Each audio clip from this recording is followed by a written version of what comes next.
Se llama Bottle Brush. Muy preciosa esta flor.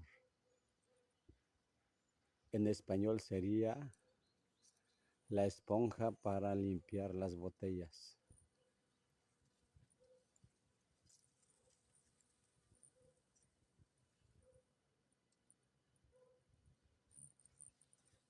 Las abejas les encanta hallando un colibrí chupándola.